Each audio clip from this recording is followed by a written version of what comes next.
சூரா பகரா வசனம் 213. எச்சரிக்கை செய்யவும் நற்செய்தி கூறவும் நபிமார்களை அல்லாஹ் அனுப்பினான்.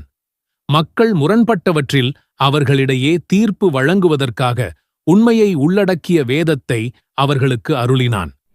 திருக்குரான் மனிதர்களுக்கு நேர்வழி காட்டுவதற்காக இறக்கப்பட்டது. திருக்குரான் 1400 ஆண்டுகளுக்கு முன்புதான் இறக்கப்பட்டது. அப்படியென்றால் அதற்கு முன்பும் மக்களுக்கு நேர் வழி காட்டுவதற்காக இறை செய்திகளுடன் தூதர்கள் அனுப்பப்பட்டனரா என்றால் ஆம். முதல் மனிதராகிய ஆதம் அலைஹிஸ்ஸலாம் அவர்களில் தொடங்கி ஏராளமான தூதர்கள் அனுப்பப்பட்டனர்.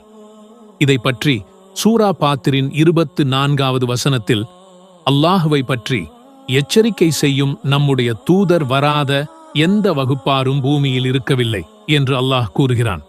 இதன் மூலம் நமக்கு முன் இவ்வுலகில் வாழ்ந்த எல்லா மக்களுக்கும் தூதர்கள் இறை செய்தியுடன் அனுப்பப்பட்டனர் என்று புரிந்து கொள்ளலாம். இவர்களில் இறுதியாக அனுப்பப்பட்டவர்தான் முஹம்மது நபி ஸல்லல்லாஹு அலைஹி வஸல்லம். மற்ற இறை தூதர்கள் குறிப்பிட்ட சமுதாயத்துக்கும் குறிப்பிட்ட மொழியினருக்கும் அனுப்பப்பட்டனர்.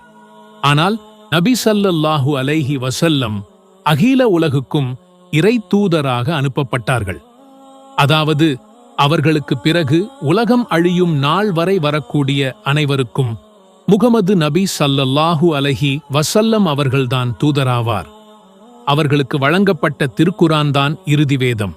அதற்கு பின் வேறு வேதம் அருளப்படாது.